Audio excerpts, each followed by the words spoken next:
Everyone, आपका स्वागत है हमारे यूट्यूब चैनल इजी स्टडी पर। फिर से मैं लेके आ गया हूँ हिस्ट्री क्वेश्चन सीरीज का एक नया सेशन शुरू करने से पहले आपने हमारे चैनल को सब्सक्राइब नहीं किया है तो नीचे रेड आइकन दिख रहा होगा, वहाँ पर सब्सक्राइब कर दीजिए और बेल आइकन को भी दबा दीजिए। चलिए शुरू करते हैं आज हमारा टॉपिक।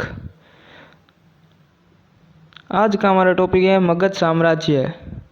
मगध साम्राज्य की एक दूसरा पार्ट है। पहला पार्ट मैंने बनाया हुआ है, आपने नहीं देखा तो मैं डिस्क्रिप्शन में लिंक दे दूंगा या ऊपर आई बटन में आपको लिंक मिल जाएगा। ओके, चलिए शुरू करते हैं बिना किसी देरी से सेशन। पहला क्वेश्चन, सिकंदर की मृत्यु कहाँ हुई थी? फारस में, बेबीलोन में, मैसेडोनिया में, तक्षशिला में? कहाँ हुई थी सिकंदर की मृत्यु?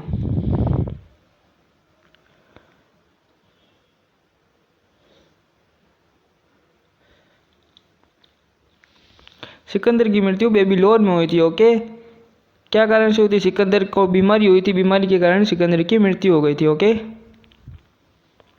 सिकंदर के आक्रमण के समय उत्तर भारत पर निम्नलिखित में से किस वंश का शासक था? नंद वंश का, मौर्य वंश का, शुंग वंश का, कर्ण वंश का?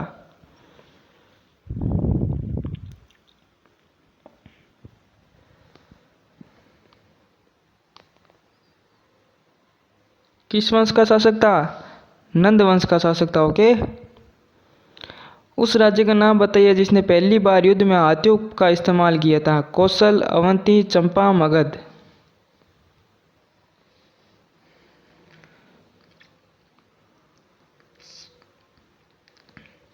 किस राज्य ने युद्ध हाथियों का इस्तेमाल किया था? सबसे पहले युद्ध में मगध राज्य ने हाथियों का इस्तेमाल किया था। ओके, नंद वंश का अंतिम शासक कौन था? महापद्यानंद, अनिरुद्ध नंद, धनानंद या इनमें से कोई नहीं?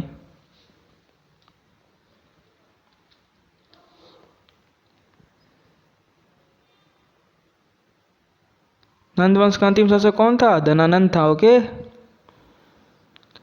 हाइडेस्पीज या वितस्ता, जिससे अभी झेलम का युद्ध भी कहा जाता है, 326 ईस्वी पूर्व में हुआ था। किन किन शासकों के बीच हुआ था यह युद्ध? सिकंदर और आम्बिक के बीच, सिकंदर एवं पोरस के बीच, सेल्यूकस एवं चंद्रगुप्त मौर्य के बीच, चंद्रगुप्त मौर्य एवं धनानंद के बीच?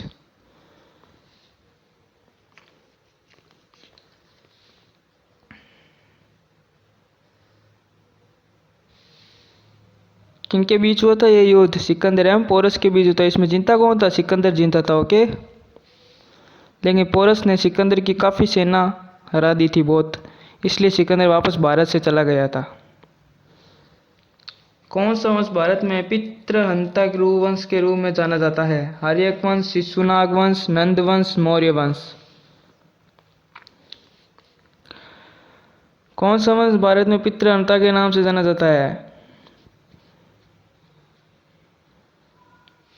कौन सा जाना जाता है? हरेक वंश पितृहंता के नाम से जाना जाता है, क्योंकि अजातशत्रु इस वंश का एक शासक था जिसने अपने पिता बिंबिसार को मारकर गद्दी पर बैठा था। ये सिकंदर ने भारत पर कब आक्रमण किया था? 326 ईस्वी पूर्व में, 326 ईस्वी में, 323 ईस्वी पूर्व में, 323 ईस्वी में?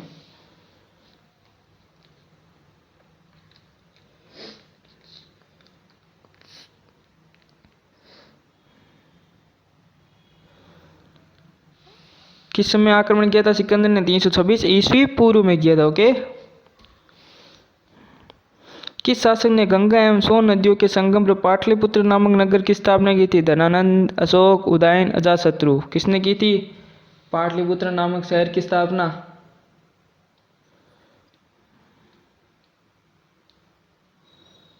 किसने की थी? उदयन ने की थी। ओके, प्रथम मगध साम्राज्य का उत्कर्ष किस सदी में हुआ था? पहली सदी ईस्वी पूर्व में, दूसरी सदी ईस्वी पूर्व में, तीसरी सदी ईस्वी पूर्व में या छठी सदी ईस्वी पूर्व में?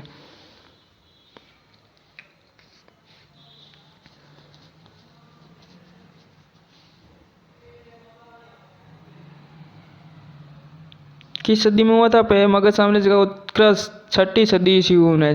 ओके, पटना शहर का पुराना नाम क्या है? कन्नौज, कपिलवस्तु, वैशाली, पाटलिपुत्र?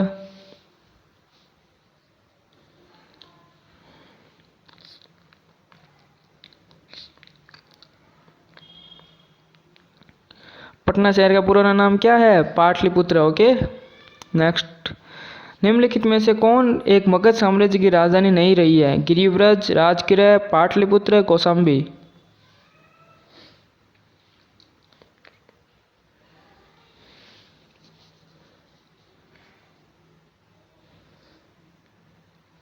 कौन मगध की राजधानी नहीं रही है? कौशाम्बी मगध की राजधानी नहीं रही है। ओके।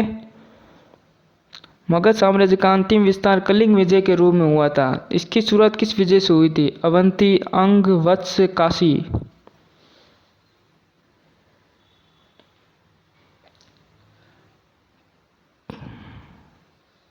किस विजय से हुई थी मगध साम्राज्य के विस्तार की शुरुआत?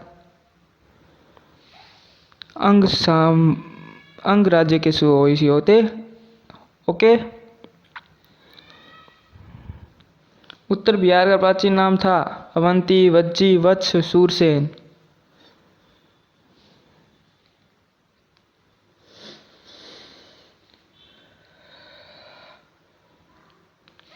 उत्तर बिहार का प्राचीन नाम क्या था?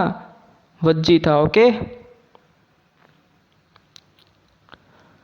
अभिलेख साक्ष्य से प्रकट होता है कि नंद राजा के आदेश से एक नहर खोदी गई थी। वो नहर कहाँ खोदी गई है? अंग में, वंग में, वत्स में या कलिंग में?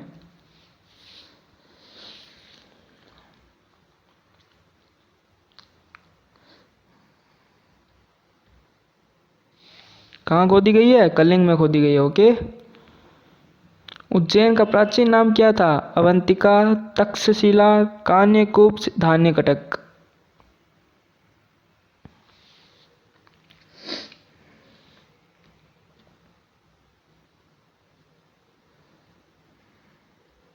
उज्जैन का प्राचीन नाम क्या था? अवंतिका था। ओके। चलो, सेशन अच्छा लगे तो हमारे सेशन को लाइक करना और शेयर करना। अगर चैनल सब्सक्राइब करना है तो चैनल को भी सब्सक्राइब कर लेना। बस आखिर में यही कहना चाहता हूँ, जय हिंद, जय भारत।